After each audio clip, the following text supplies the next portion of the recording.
Président, cher Laurent Wauquiez, comme vous voyez, vous le savez très bien, vos concitoyens sont très studieux puisque depuis ce matin, les travaux ont été initiés. Simplement deux mots, d'une part pour vous remercier de votre accueil ici dans l'hôtel de région de la région Auvergne-Rhône-Alpes. Finalement, j'allais dire presque la boucle est bouclée. Je vous rappelle que la tribune était à vos côtés au congrès de Vichy en septembre avec tous les présidents de région. Vous aviez fait le choix de mettre le sujet de la souveraineté avec ce thème les régions en première ligne. Eh bien, depuis cet appel, on va dire, de Vichy à plus d'industrie, plus de relocalisation, plus de souveraineté dans nos secteurs stratégiques, la tribune est partie à la rencontre des lecteurs, des acteurs économiques. Nous avons fait un grand tour de France, en Hauts-de-France, en Normandie, en Occitanie, en Nouvelle-Aquitaine. Nous allons le poursuivre avec Renaud Muselier dans quelques jours, la Bretagne. Je crois que votre intuition était la bonne.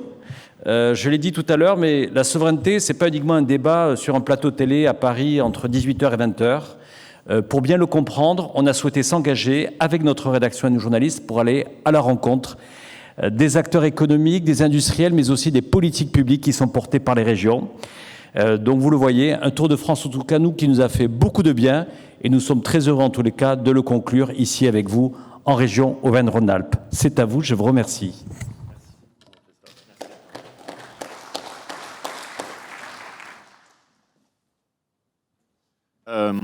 D'abord, j'applaudis Jean-Christophe pas juste comme ça, hein, mais c'est une très belle réussite entrepreneuriale parce qu'il a quand même récupéré la tribune dans un état qui n'était pas très vaillant. Il a réussi à en refaire un organisme de presse dynamique, structuré autour de l'idée économique et industrielle.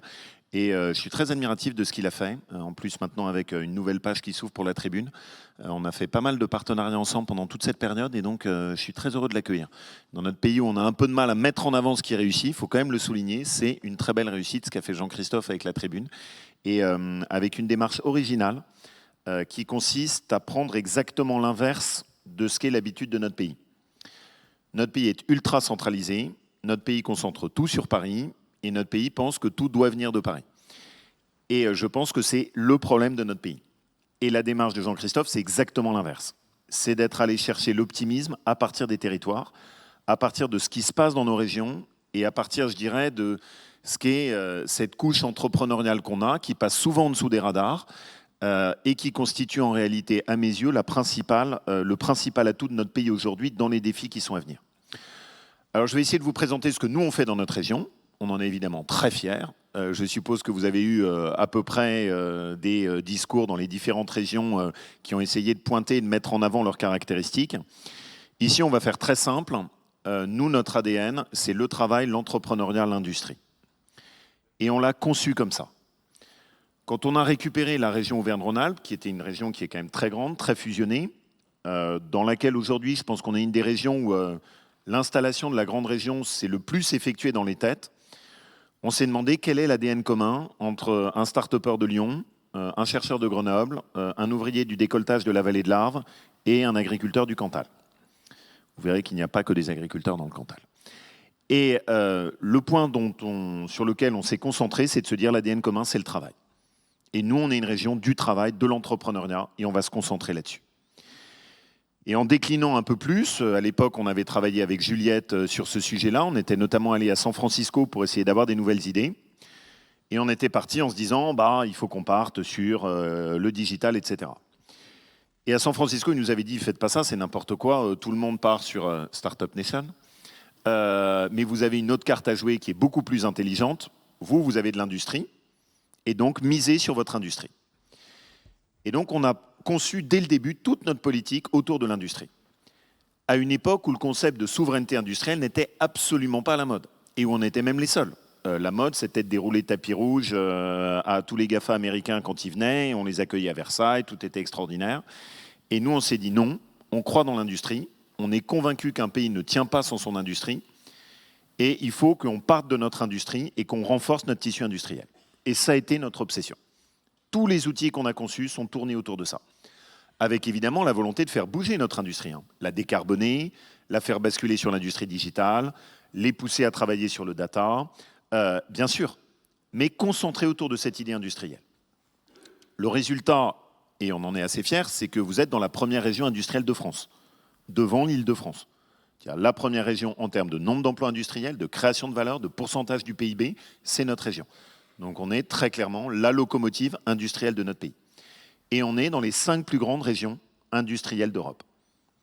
Et on est convaincu qu'on peut y arriver et que si la France arrive à bien corriger ses trajectoires, on peut parfaitement remonter la pente.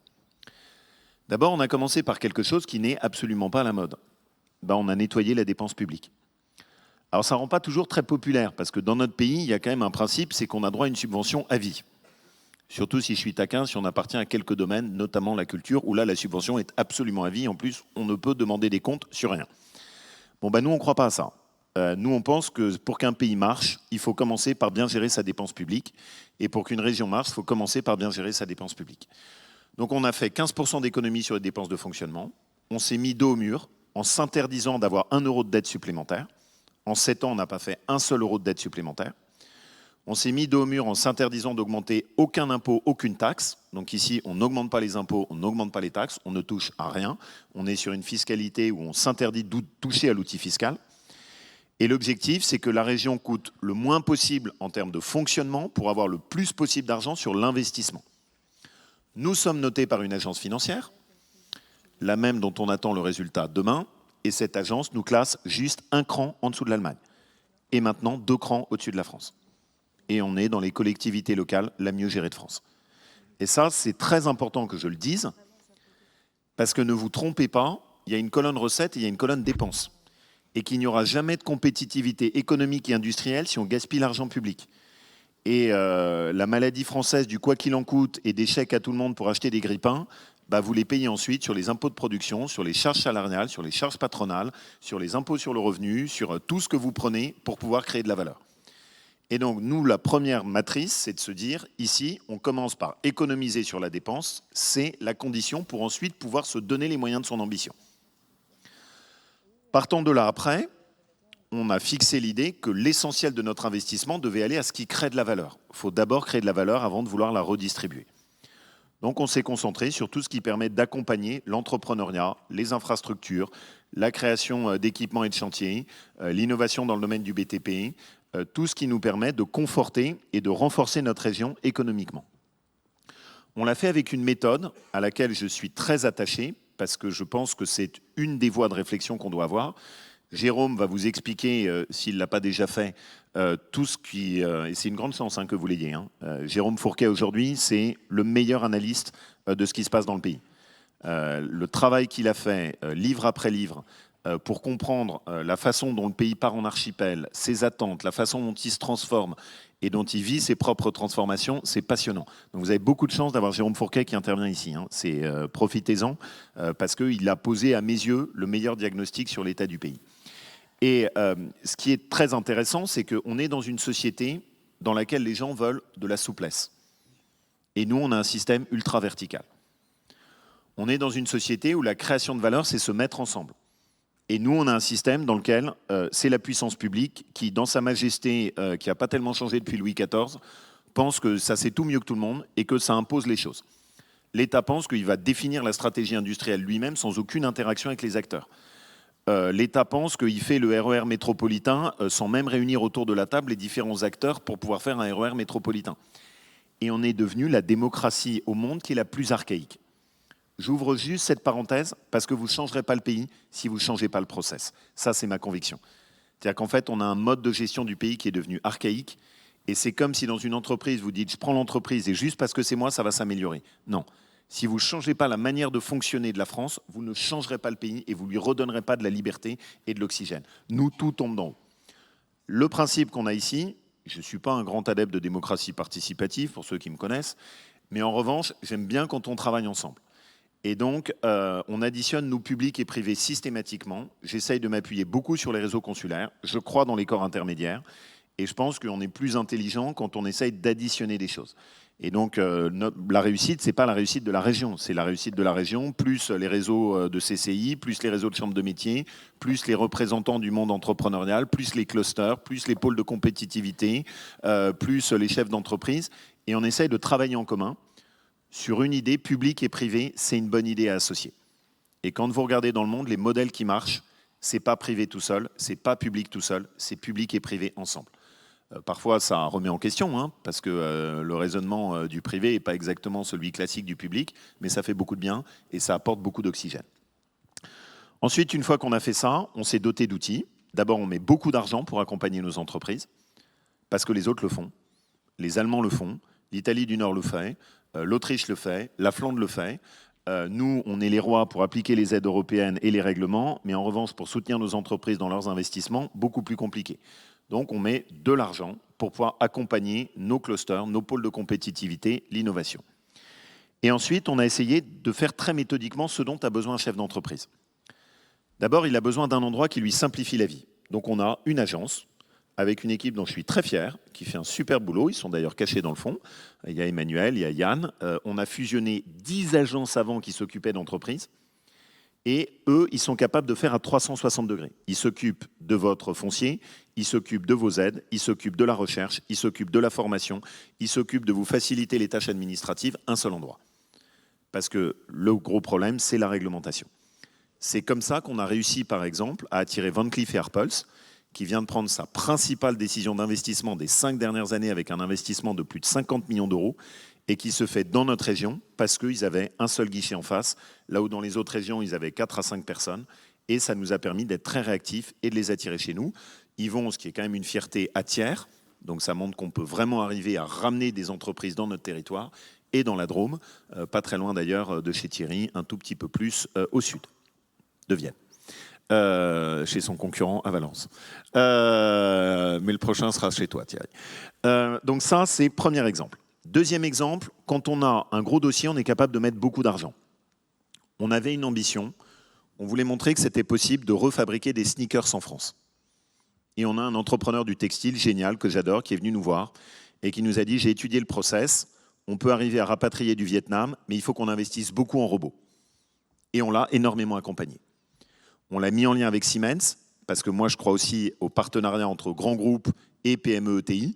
C'est une erreur d'opposer les deux. Il faut avoir l'écosystème global. Et en Ardèche, il a installé une usine, qui est sans doute une des plus modernes aujourd'hui dans le monde, qui fabrique des sneakers en partenariat avec Babolat notamment, et qui est pour nous une grande fierté, parce que c'est la première fois depuis maintenant 20 ans qu'on aboutit à refabriquer et relocaliser. Deuxième exemple. Troisième exemple, l'enjeu majeur, c'est la formation. Les mines d'or du 21e siècle, c'est les ressources humaines. Et donc, à chaque fois qu'on essaye d'attirer des entreprises ou de les aider à se développer, on investit beaucoup sur le fait de dire vous pouvez localiser une structure de formation dans votre entreprise. Et nous, on ne demande pas que ce soit dans un lycée ou dans une structure publique. Si vous voulez le faire à l'intérieur, ça nous va très bien. Si vous voulez vous mettre en commun pour en avoir une commune à plusieurs entreprises, on est capable d'accompagner. Si vous voulez faire une formation qu'on localise dans un lycée, on fait. Mais à chaque fois, on a toujours ce raisonnement formation. Et on constate que c'est soit si ça y est pas un frein, soit si ça y est un gros accélérateur. Juliette notamment a développé une école remarquable de codage du numérique sur le plateau de Charbonnières et qui nous a permis d'approvisionner tout ce qui était codeur, digital, etc. en les formant directement sur notre territoire. Et ça a quand même été un vrai changement. On dit un game changer, c'est ça, et qui nous a permis de faire une bascule qui a été importante. Ensuite, quatrième élément, les réserves foncières. Avoir de la réserve foncière, c'est très difficile aujourd'hui. Une loi vraiment dingue a été adoptée avec zéro artificialisation nette. Le danger, c'est qu'on ne trouve plus de foncier dans notre pays. Donc la décision qu'on a prise, c'est de limiter les surfaces commerciales dans la région, limiter l'extension des lotissements et créer de la réserve qu'on dédiera uniquement à nos entreprises et à nos entreprises de production. Et ça, c'est la région qui gardera la main pour éviter qu'on se retrouve encore... Moi, j'aime beaucoup ça, hein, les entrepôts logistiques, c'est bien, il en faut. Mais à l'arrivée, c'est quand même le signe d'une économie qui repose uniquement sur l'importation, avec des hectares et des hectares qui sont gelés, très peu de monde dedans, très peu de création de valeur. Donc je ne suis pas du tout en soi contre les entrepôts logistiques, mais enfin je préfère quand même avoir des industries qui produisent et qui produisent chez moi. Donc on va prendre la main là-dessus pour constituer de la réserve foncière, et ça on l'a anticipé.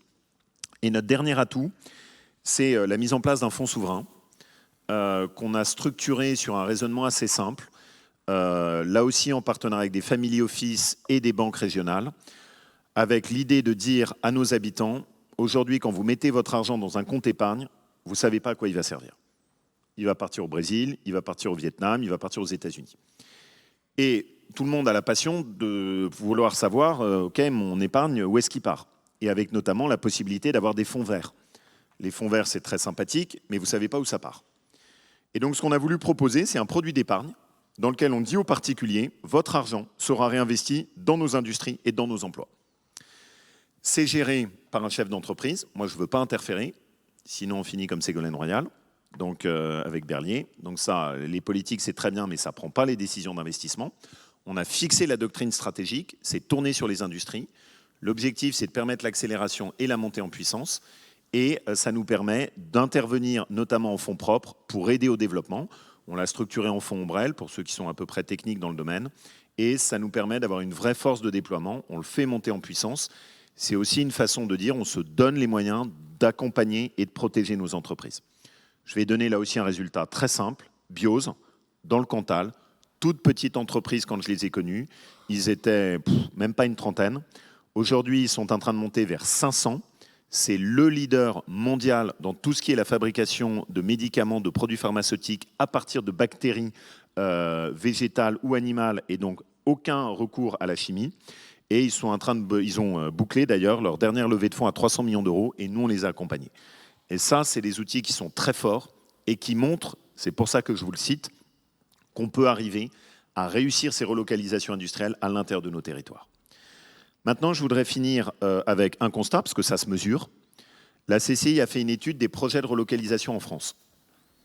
La moitié de tous les projets de relocalisation qui ont été conduits dans notre pays se sont faits en Auvergne-Rhône-Alpes. 50%. Donc ça, pour nous, c'est une gigantesque fierté.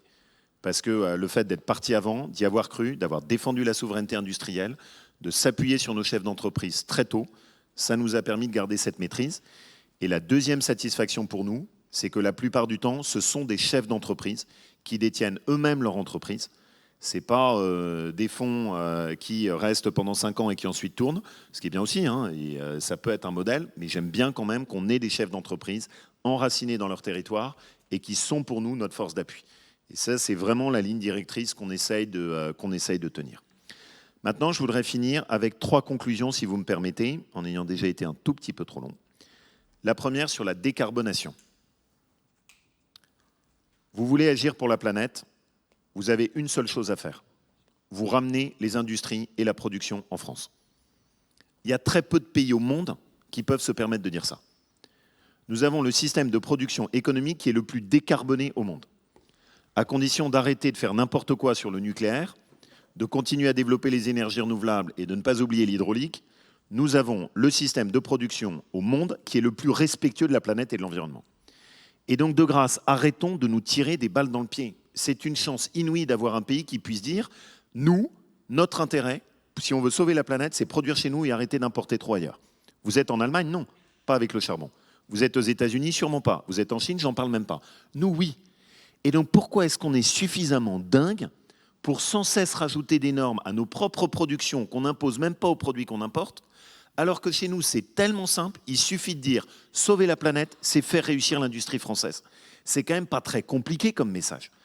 Et je trouve qu'à faire passer à nos enfants, c'est extraordinaire, parce qu'on leur donne le sentiment que maintenant, pour sauver l'environnement, il ne faut plus qu'ils aient d'ambition pour leur pays, il ne faut plus qu'ils aient d'ambition pour les entreprises, il ne faut même plus qu'ils fassent d'enfants. C'est exactement le message inverse qu'il faut leur dire. Vous avez la chance inouïe d'être dans un pays qui est un facteur d'équilibre sur l'environnement, un facteur d'équilibre dans la régulation du monde. Et donc, on doit juste tous ensemble se mobiliser pour faire réussir notre pays. Parce que si notre pays réussit, c'est une bonne nouvelle pour l'environnement, c'est une bonne nouvelle pour la stabilité du monde, c'est une bonne nouvelle pour la planète. Et il faut qu'on retrouve cette fierté. Parce qu'à force de se dénigrer et de passer à côté de ça, on passe à côté de l'essentiel.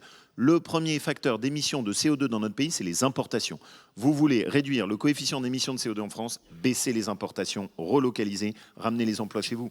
C'est quand même, je trouve, extrêmement positif en termes de messages qu'on peut faire passer.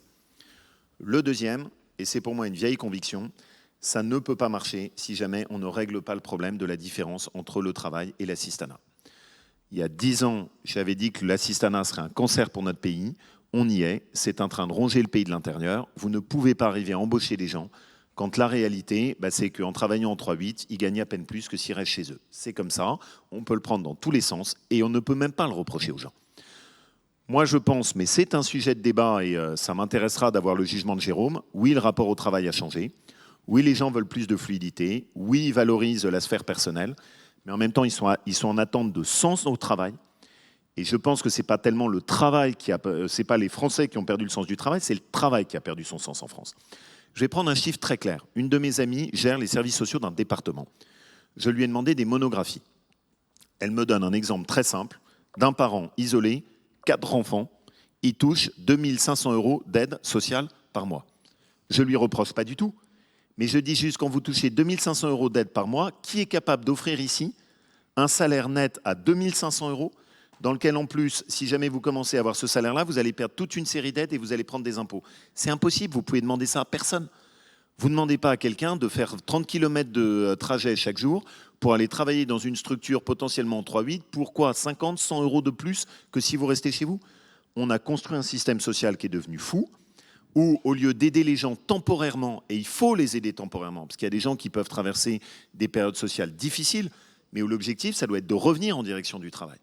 Nous, on a construit un système dans lequel, pour acheter le silence des gens, on a fait un système social hyper généreux, dans lequel, à l'arrivée, celui qui travaille n'a pas l'impression d'être mieux traité dans notre pays que celui qui ne travaille pas. Et ça, c'est pas juste. Et dans un pays comme le nôtre, où la justice est une valeur fondamentale, ça ne peut pas fonctionner.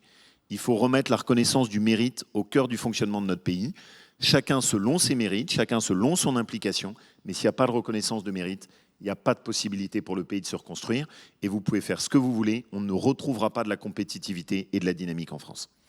Et puis la dernière, et je conclus par là, il faut construire une France, et c'est ce que j'appelle la France des régions heureuses. Le terme, je l'utilise à dessein. On nous a vendu l'idée d'une mondialisation heureuse.